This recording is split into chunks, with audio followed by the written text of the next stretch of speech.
प्रिय विद्यार्थियों, विषय है measures of the size of industrial units. ये जो विषय है एमकॉम प्रीवियस ईएफएम के विद्यार्थियों के लिए है। पेपर संख्या है ये 104। पेपर का नाम है इंडस्ट्रियल इकोनॉमिक्स और मैं doctor Manu Sharad Pathak, department of EFM, Seth RL Saharia, government PG college Kaladera Jaipur. आप सभी विद्यार्थियों का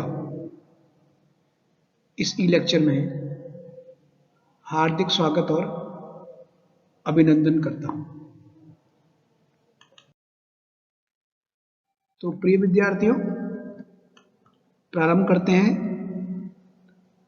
औद्योगिक इकाई आकार से क्या आशय है, इसको सबसे पहले अपन जानेंगे। अपना जो विषय है उस पे आने से पहले, और अपना विषय क्या है, औद्योगिक इकाई के आकार के प्रमाण। लेकिन औद्योगिक इकाई का आकार का आशय क्या है, इसको जानना पहले हमारे लिए जरूरी है। इससे पहले वाले वीडियो में अपन ने जाना था इंडस्ट्रियल जो लोकेशन है उसकी थ्योरी क्या है और उसके ट्रेंड्स क्या हैं, उसको अपन ने जाना। अब उससे आगे बढ़ते हैं। जो औद्योगिक इकाई के स्थानीयकरण के पश्चात औद्योगिक इकाई का जो आकार है, साइज है, वो कितना हो, इसका अनुमान लगाना और इसका आकलन करना अत्यंत आवश्यक हो जाता है। किसी भी उद्योग की जो सफलता है वो जो उत्पादन लागत है वो कम से कम हो, नियंत्रित लगे, उस पर निर्भर करती है। अगर औद्योगिक इकाई का आकार, साइज ऑफ इंडस्ट्रियल यूनिट अनुकूल होगी तो ऐसी औद्योगिक इकाई भविष्य में अधिक लाभदायकता मिलेगी उसको और अधिक सफल होगी।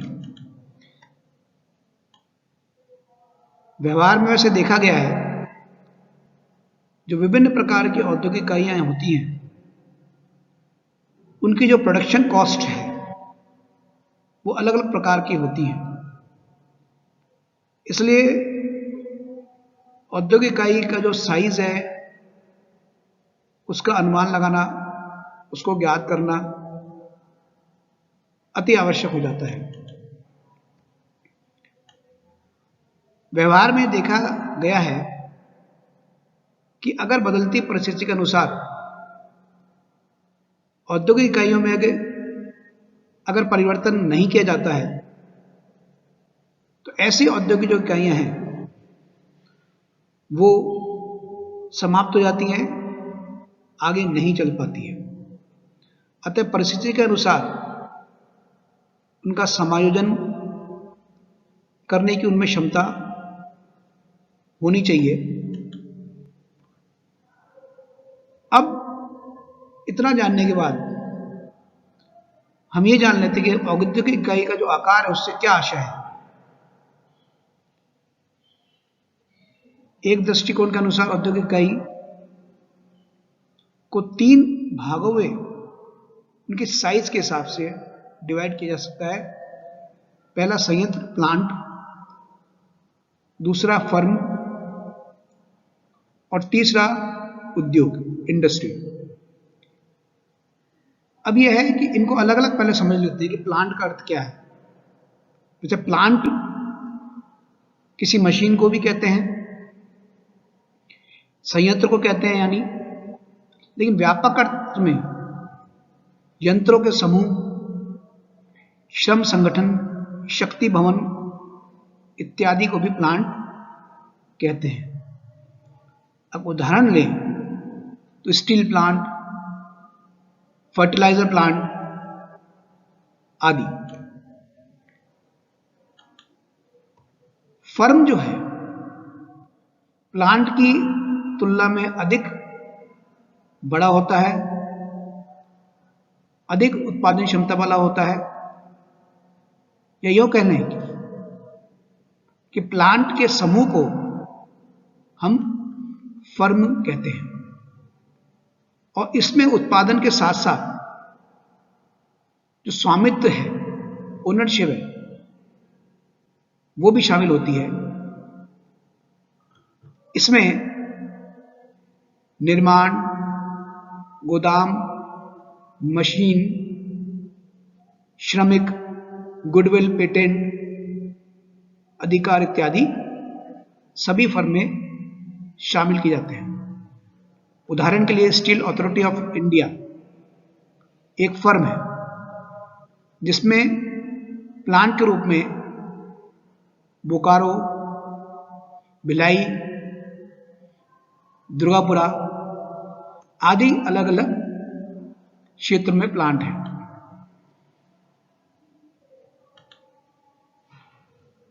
उद्योग क्या है?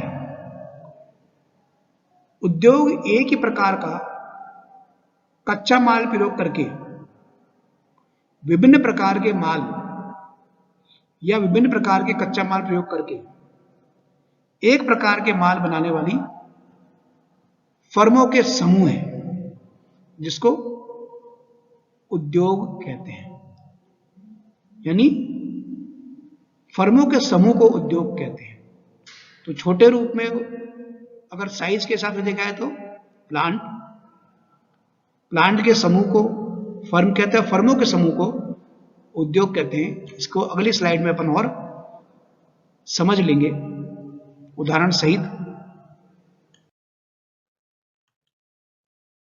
इसी देखिए, लोहा एवं इस्पात उद्योग एक उद्योग है। इसके नीचे जो फर्म है वो Tata iron steel company, steel authority of India limited है। इसके जो प्लांट हैं वो अलग अलग जगह है, भिलाई, राउरकेला, दुर्गापुरा और बोकारो तथा विशाखापट्टनम। यानी ये तो उद्योग हो गया, ये फर्म हो गई और ये प्लांट हो गया। औद्योगिक इकाई का अर्थ समझने के बाद हम अपने विषय पे आते हैं। औद्योगिक इकाई के आकार के प्रमाप, measures of the size of industrial units. पहला है पूंजी की मात्रा। पूंजी की मात्रा के आधार पर किसी भी उद्योग की साइज जो है उसका आकलन किया जा सकता है। लेकिन इसमें जो सबसे बड़ा ड्रॉबैक है वो यह है कि मुद्रा का जो मूल्य है समय के साथ साथ गिरता चला जाता है। पहला जो उद्योग लगा गया है पूंजी के आधार पर, उसका मुद्रा का मूल्य अधिक होगा, यानी 10 साल पहले, 12 साल पहले, और अब जो लगाया जाएगा उसका कम होगा। तो सही रूप में पूंजी की मात्रा के आधार पर जो उद्योग इकाई का प्रमाप है वो थोड़ा मुश्किल हो जाता है। उनके तुलनात्मक अध्ययन थोड़ा मुश्किल हो जाता है, या एक प्रकार से जो है सही आकलन इसके द्वारा नहीं हो सकता है। लेकिन अगर समान उत्पादन वाले उद्योग हैं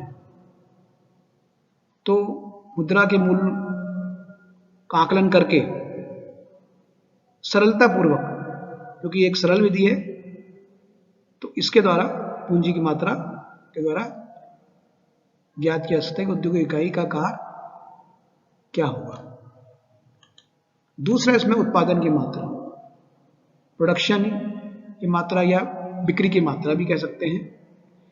जो उत्पादन किया जाता है उसकी साइज के हिसाब से उद्योग की साइज का आकलन किया जा सकता है।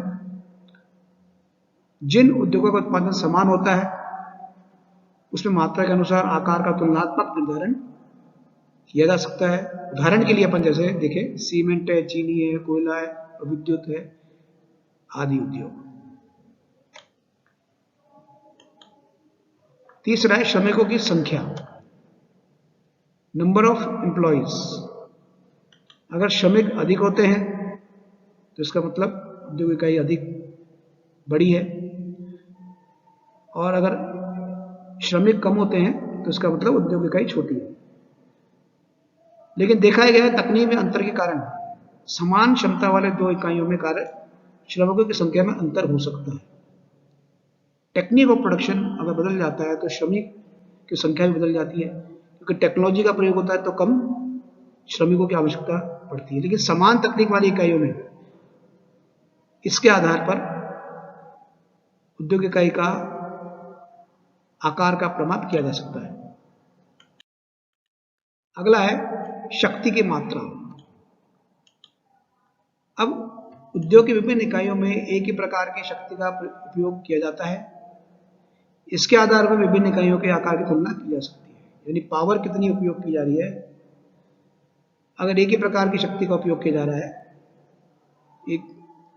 तो उसके आधार पर आकलन तुलनात्मक अध्ययन किया जा सकता है आकार का उद्योग की।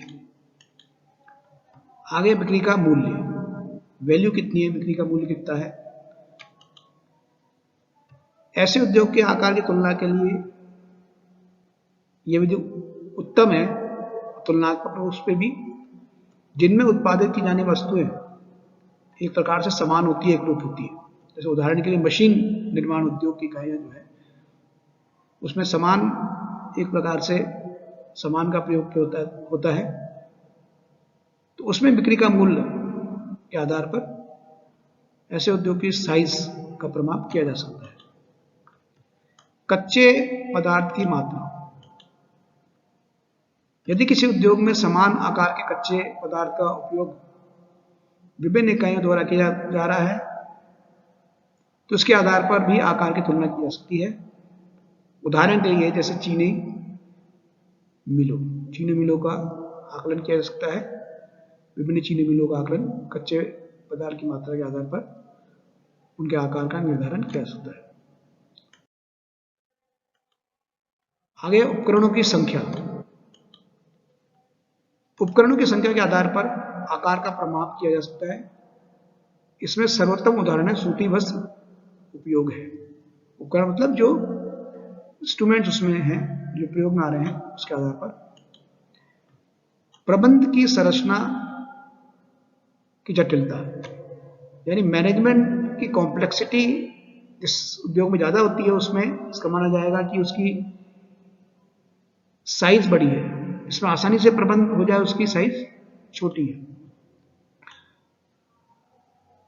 तो आपने ये वीडियो लेक्चर देखा, इसके लिए बहुत बहुत धन्यवाद। उम्मीद है आप विद्यार्थियों को समझ में आ गया होगा विषय।